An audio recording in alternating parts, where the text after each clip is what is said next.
Assalamualaikum warahmatullahi wabarakatuh. Halo bosku, jumpa lagi dengan saya di channel Rizal Family. Idul Fitri merupakan salah satu momen untuk kita bisa bersilaturahmi ke rumah sanak saudara kita di kampung halaman.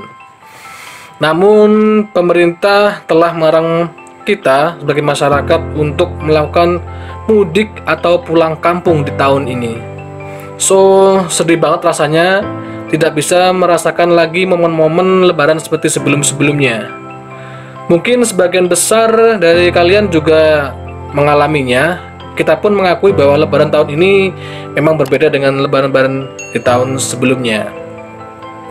Oke bosku, di video ini saya mau berbagi cerita aja apa yang berbeda dari lebaran tahun ini dengan lebaran sebelumnya.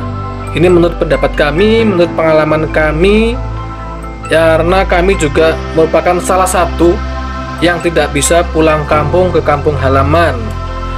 Oke, berikut adalah hal-hal yang tidak bisa dilakukan di lebaran tahun ini. Yang pertama adalah tahun ini tidak ada cuti bersama ya. Yang biasanya untuk lebaran yang harinya panjang biasanya itu biasanya kita menikmati masa-masa cuti bersama itu yang panjang itu kita gunakan untuk liburan di kampung halaman.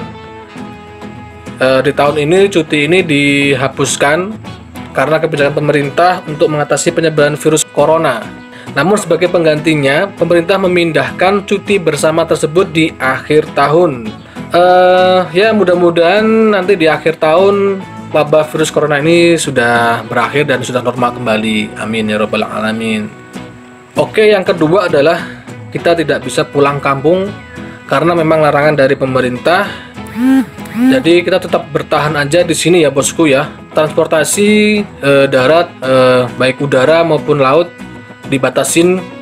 Tidak seperti tahun-tahun sebelumnya kita bisa melihat berita-berita di TV mengenai kendaraan-kendaraan yang memadati jalanan karena arus mudik maupun arus balik ya. Dan itu memang sangat kangenin sih. Gimana kita berdesak-desakan, membeli tiket, mengantri, dan sebagainya. Dulu kita juga pernah mengalami nikmatnya perjalanan pulang kampung. Oke, yang ketiga adalah tahun ini kita tidak bisa bertemu dengan sanak saudara di kampung halaman.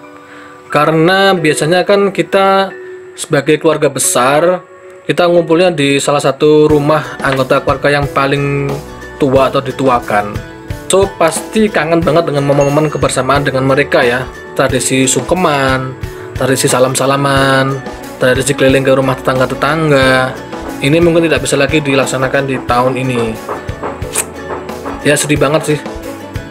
Namun sebagai penggantinya kita bisa melakukan secara online ya, melalui fasilitas video call atau video group. Ya setidaknya kita bisa sedikit mengobati lah rasa kangen itu sendiri terhadap keluarga. Tapi esensi yang kita dapatkan di kumpul-kumpul keluarga itu tidak ternilai sih sebenarnya. Oke, hal yang tidak bisa dilakukan di lebaran tahun ini, yang keempat adalah tidak bisa melakukan sholat tarawih, melakukan tadarus, tilawah, ataupun iktikaf yang biasanya kita lakukan di masjid-masjid di sekitar kita ya. Tapi kita bisa melakukan itu di rumah aja, baik secara mandiri maupun bersama dengan keluarga kita yang di rumah. Oke, yang kelima yaitu pesantren kilat atau pondok Ramadan. Saat ini mungkin hanya bisa dilakukan melalui media elektronik saja. Secara online masih bisa sih, harusnya sih masih bisa kalau masih secara online ya. Semoga aja ini masih ada dan diadakan di sekolah, karena sebenarnya ini sangat bermanfaat bagi kita, bagi siswa-siswa untuk menambah ilmu keagamaan kita. Walaupun dulu saya sering bolos juga sih. Yang keenam, kita sudah tidak bisa lagi merasakan adanya melakukan takbir ya, takbiran keliling kampung, jalan kaki, kemudian gelap-gelapan bawa obor misalnya sambil mengumandangkan takbir. Masya Allah, wah agak merinding ya kalau mengingat-ingat masa-masa itu ya.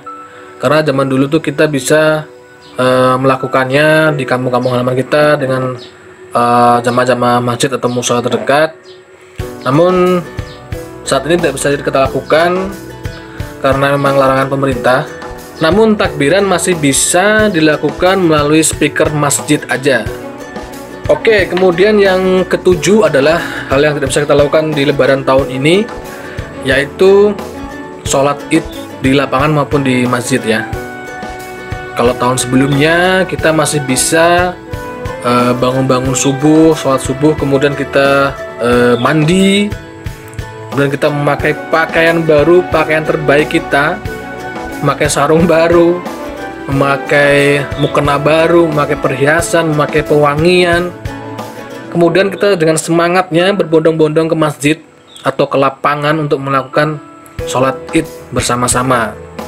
Dan juga ada momen yang sangat berkesan itu adalah setiap kali selesai sholat id, biasanya itu anak-anak muda kampung di sebelah masjid itu menyalakan petasan yang gede banget, petasan yang bikin gede, kemudian dinyalakan setelah sholat id itu dengan suara yang menggelegar. Itu gokil sih, gila sebenarnya itu.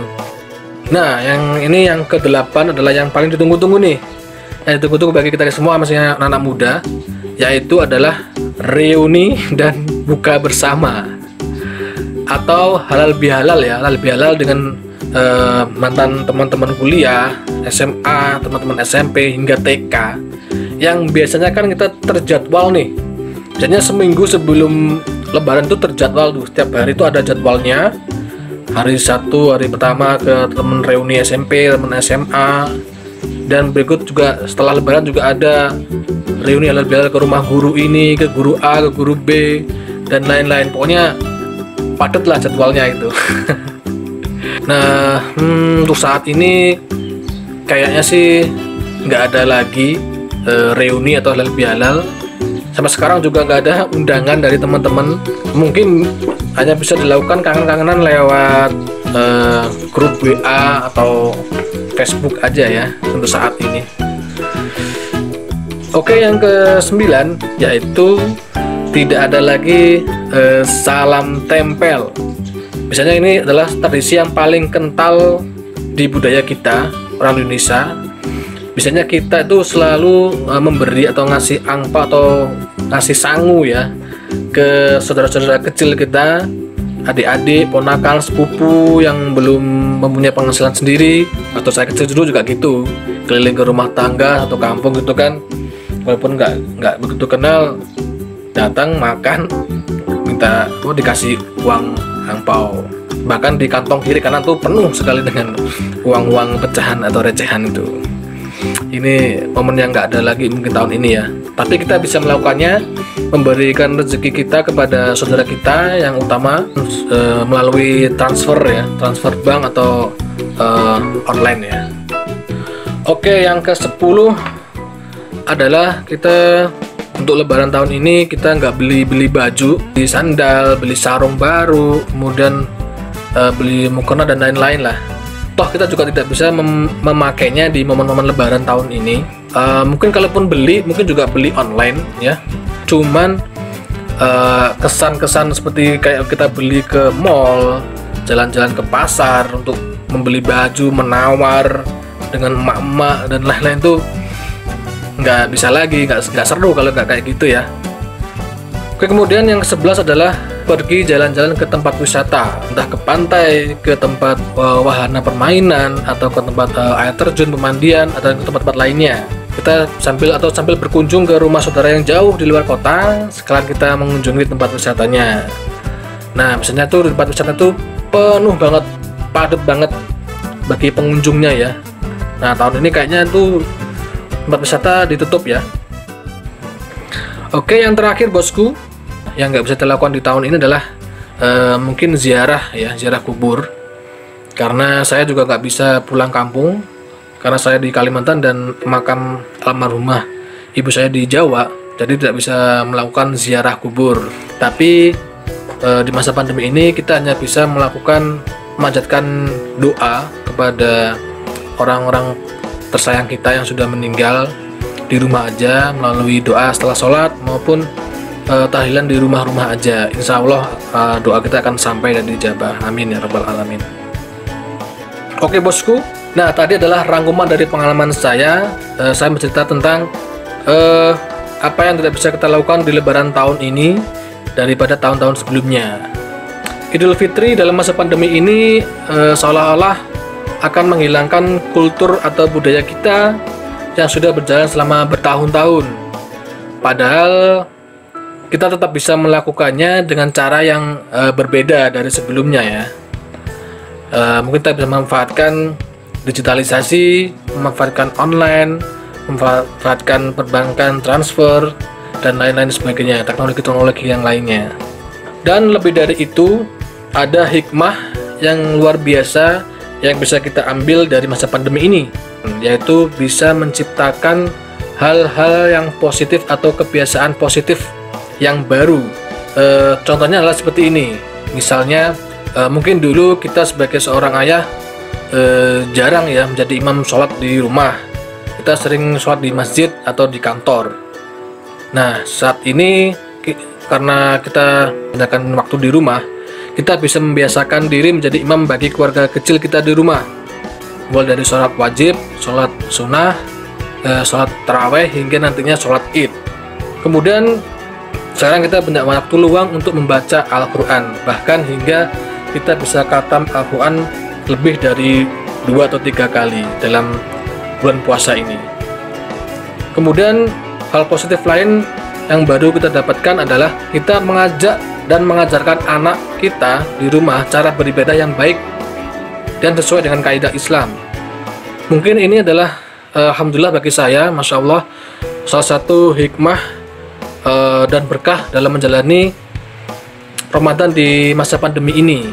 Oke bosku, banyak hal yang dilakukan jika kita mampu memaknai pandemi dengan cara mendekatkan diri kepada Ilahi. Tetap semangat menjalani ibadah Ramadan ini hingga akhir, dan semoga wabah ini bisa segera berakhir. Amin ya rabbal alamin. Oke, yang terakhir dari kami keluarga besar Rizal Family mengucapkan taqabbalallahu minna wa minkum, taqabbal ya karim. Selamat Hari Raya Idul Fitri 1441 Hijriah. Mohon maaf lahir dan batin.